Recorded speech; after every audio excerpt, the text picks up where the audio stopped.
Kadalasan ng mga kabataan ngayon ay gusto magsiman.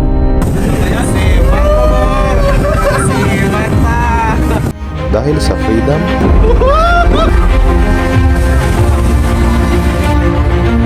travel the world for free,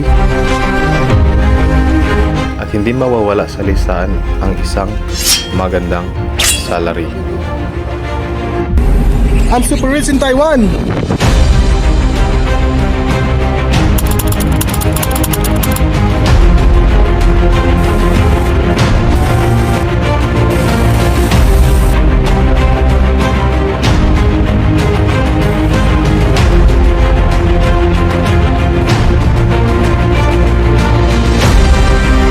Ano, magsisiman ka pa ba?